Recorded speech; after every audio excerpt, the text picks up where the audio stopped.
दोस्तों, इंडिया में एक नाम है जो सिर्फ एक ब्रांड नहीं बल्कि एक विश्वास है, टाटा। चाहे आप टाटा मोटर्स की कार चलाते हो, टाटा सॉल्ट का नमक खाते हो, ताज होटल में रुकते हो या टीसीएस का सॉफ्टवेयर यूज करते हो, टाटा ग्रुप हर जगह अपनी प्रेजेंस बना चुका है। और अब टाटा ग्रुप अपना एक और ज्वेल लेकर स्टॉक मार्केट में आने जा रहा है, टाटा कैपिटल आईपीओ। इसकी कहानी एकदम इंटरेस्टिंग है। चलिए मैं आपको एक सफर पे ले चलता हूं। 1991 का साल था। एक छोटी सी फाइनेंस कंपनी बनी थी जिसका नाम रखा गया primal investments and finance limited. उस वक्त शायद किसी ने सोचा भी नहीं होगा कि आने वाले समय में यह एक दिन इंडिया की सबसे बड़ी एनबीएफसीज में शामिल होगी। 2007 में इसका नाम चेंज हुआ और इसे नई पहचान मिली, टाटा कैपिटल लिमिटेड। और जैसा ही टाटा का नाम जुड़ता है, वहां ट्रस्ट, स्केल और लॉन्ग टर्म विजन अपने आप आ जाता है। धीरे धीरे टाटा कैपिटल ने अपने पैर फैलाने शुरू किए। घर बनाने के लिए लोन चाहिए, टाटा कैपिटल है। कार फाइनेंस करना है, टाटा कैपिटल है। छोटे बिजनेस को फंडिंग चाहिए या बड़े कॉरपोरेट को एक्सपेंशन के लिए पैसा चाहिए, टाटा कैपिटल वहां भी अपना सपोर्ट देने लग गया। और तो और इंश्योरेंस डिस्ट्रीब्यूशन, वेल्थ मैनेजमेंट और प्राइवेट इक्विटी फंड मैनेजमेंट जैसे काम भी कंपनी ने अपने पोर्टफोलियो में शामिल कर लिए। फिर आया 2025 का एक बड़ा मोमेंट, जब टाटा मोटर्स फाइनेंस मर्ज हो गई टाटा कैपिटल के अंदर। और इस मर्जर ने टाटा कैपिटल को एक और पावरफुल आइडेंटिटी दे दी, एक full stack onto finance leader. आज टाटा कैपिटल के पास हर सेगमेंट का सॉल्यूशन है, रिटेल, एसएमई, कॉरपोरेट और व्हीकल फाइनेंस। तो सबसे बड़ा सवाल, आखिर टाटा कैपिटल को आईपीओ लाने की जरूरत क्यों पड़ी?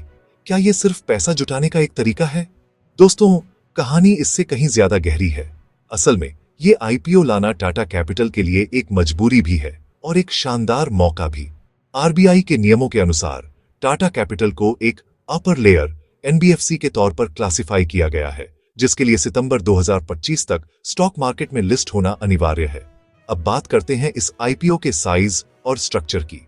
ये एक मेगा आईपीओ होने वाला है, जिसका अनुमानित साइज लगभग 511.87 करोड़ है।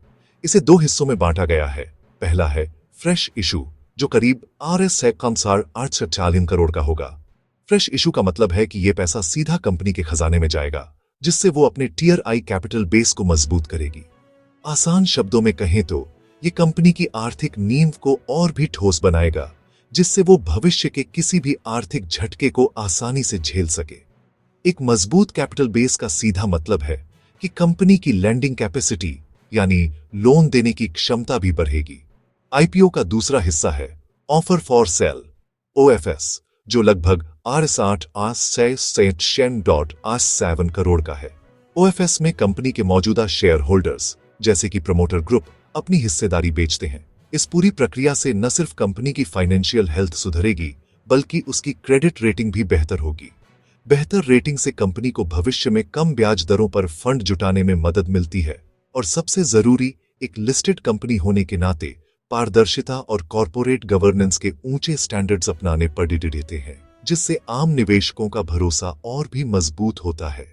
चलिए अब इस आईपीओ की सबसे जरूरी तारीखों पर नजर डालते हैं।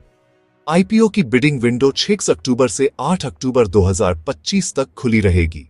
ये वो 3 दिन हैं जब आप शेयर्स के लिए अप्लाई कर सकते हैं।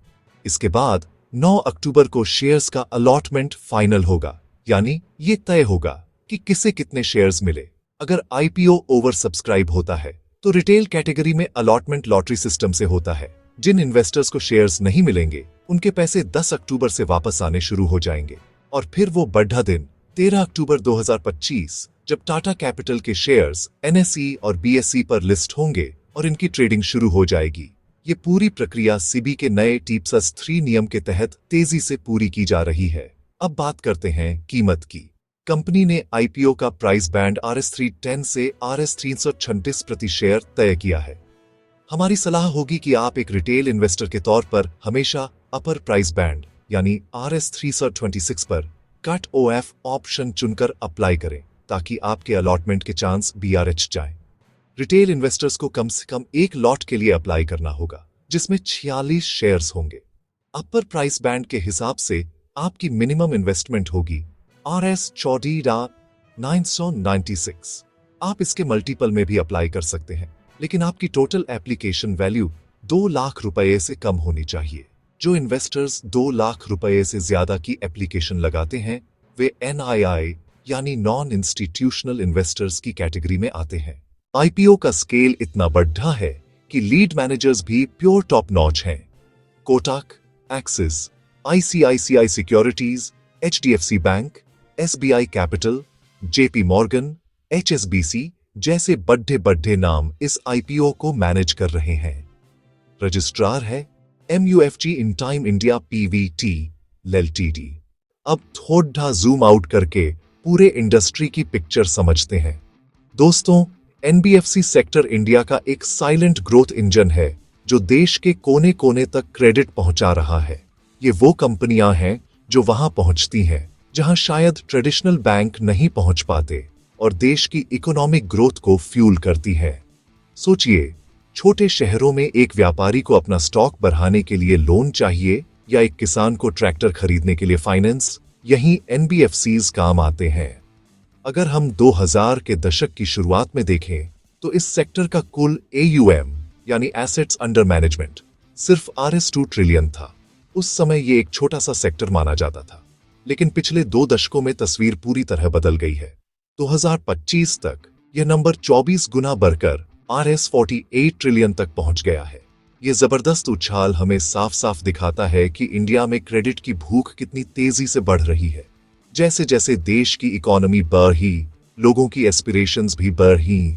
अपना पहला घर खरीदने का सपना, बच्चों की हायर एजुकेशन या फिर एक छोटा बिजनेस शुरू करने का जुनून, इन सभी सपनों को पूरा करने के लिए क्रेडिट एक जरूरी टूल बन गया और डिजिटल इंडिया ने इस आग में घी का काम किया, जिससे लोन लेना पहले से कहीं ज्यादा आसान और तेज हो गया। और ये ग्रोथ रुकने वाली नहीं है। CRISIL जैसी टॉप रेटिंग एजेंसी का अनुमान है कि अगले 3 सालों में NBFC सेक्टर 15 से 17% के CAGR यानी कंपाउंड एनुअल ग्रोथ रेट से ग्रो करेगा। आसान शब्दों में कहें तो हर साल ये सेक्टर 15-17% की मजबूत रफ्तार से बढ़ा होता जाएगा। इसका सीधा मतलब है कि retail loans, vehicle finance, housing और खास तौर पर MSME लोन्स की डिमांड और ज्यादा एक्सप्लोड होने वाली है। MSMEs जो हमारी इकोनॉमी की रीआरएच की हड्डी है, उन्हें अपने ऑपरेशंस और एक्सपेंशन के लिए वर्किंग कैपिटल की लगातार जरूरत होती है और NBFCs इस गैप को भरने में सबसे आगे हैं। अब इतने बढ़े और तेजी से बढ़ते मार्केट में कंपटीशन भी तगड़ा है। इस रेस में बजाज फाइनेंस, श्रीराम फाइनेंस, चोलामंडलम और L&T फाइनेंस जैसे कई बड़े और स्थापित खिलाड़ी हैं। हर कोई इस ग्रोथ का बड़ा हिस्सा लेना चाहता है, लेकिन इन दिग्गजों के बीच टाटा कैपिटल न सिर्फ खड्डा है बल्कि एक बेहद मजबूत पोजीशन में है, जिसकी एक बड़ी वजह है टाटा नाम के साथ आने वाला भरोसा और गवर्नेंस। एक और खास बात जो टाटा कैपिटल को अलग करती है वो है इसकी international credit rating. S&P global जैसी एजेंसीज ने इसे BBB की स्टेबल रेटिंग दी है। ये रेटिंग दिखाती है कि कंपनी की फाइनेंशियल हेल्थ अच्छी है और अपने कर्ज चुकाने की क्षमता मजबूत है। ग्लोबल स्केल पर ऐसी रेटिंग कुछ ही भारतीय NBFCs के पास है, जो टाटा कैपिटल को इन्वेस्टर्स की नजर में एक भरोसेमंद और सुरक्षित बेट बनाता है। फाइनेंशियल्स भी कंपनी के ग्रोथ की कहानी क्लियर दिखाते हैं। FY23 में टाटा कैपिटल का रेवेन्यू था RS 13,628 करोड़ और FY24 में बढ़कर हो गया RS 18,174 करोड़। प्रॉफिट भी FY23 के RS 2,534 करोड़ से जंप करके FY24 में RS 3,327 करोड़ हो गया। टोटल एसेट्स भी 1.35 लाख करोड़ से बढ़कर 8.76 लाख करोड़ हो गए। लोन्स का पोर्टफोलियो 1.7 लाख करोड़ से जंप करके 1.57 लाख करोड़ तक पहुंच गया। मतलब कंपनी एकदम ग्रोथ के फास्ट ट्रैक पर है। अब बात करते हैं उस बैलेंस की जो हर IPO में होता है, स्ट्रेंथ्स और रिस्क्स। टाटा कैपिटल की सबसे बड़ी स्ट्रेंथ है टाटा ब्रांड का trust, diversified financial services, experienced management और स्ट्रॉन्ग रिस्क मैनेजमेंट सिस्टम्स। साथ ही साथ इंडिया के इंफ्रास्ट्रक्चर बूम का डायरेक्ट बेनिफिट भी कंपनी को मिलने वाला है। लेकिन रिस्क्स को इग्नोर करना गलती होगी। NBFC सेक्टर में हमेशा NPAs का रिस्क रहता है। अगर बोरोवर्स डिफॉल्ट कर गए तो प्रॉफिट पे सीधा असर होगा। Liquidity mismatch, short term borrowings और लॉन्ग टर्म लैंडिंग से कैश फ्लो प्रेशर आ सकता है। इंटरेस्ट रेट के उथल पुथल का भी इफेक्ट होता है मार्जिन्स पर। और आज के डिजिटल एरा में फ्रॉड्स या साइबर अटैक्स भी एक रियल रिस्क है। तो दोस्तों, टाटा कैपिटल आईपीओ एक तरफ एक बड़ा ग्रोथ अपॉर्चुनिटी है, एक ट्रस्टेड टाटा ब्रांड के साथ, लेकिन साथ ही साथ रिस्क्स भी अपनी जगह मौजूद है। अब ये आपके ऊपर है कि आप इसे एक गोल्डन चांस मानते हो या फिर एक रिस्की बेट। याद रखिए, मैं यहां कोई बाय या सेल रिकमेंडेशन नहीं दे रहा। ये वीडियो सिर्फ एजुकेशनल और इंफॉर्मेशनल पर्पस के लिए है। इन्वेस्ट करने से पहले अपने फाइनेंशियल एडवाइजर से जरूर सलाह करें। अगर आपको ये कहानी पसंद आई हो तो वीडियो को लाइक कीजिए, अपने दोस्तों के साथ शेयर कीजिए और चैनल ट्रेडिफाई को सब्सक्राइब करना मत भूलना। मैं हूं आशीष और मैं आपके लिए ऐसे ही आईपीओ और बिजनेस केस स्टडीज लेकर आता रहूंगा। उम्मीद है ये डिटेल्ड एनालिसिस आपको एक इन्फॉर्म्ड डिसीजन लेने में मदद करेगा। मिलते हैं अगले वीडियो में, तब तक के लिए हैप्पी इन्वेस्टिंग।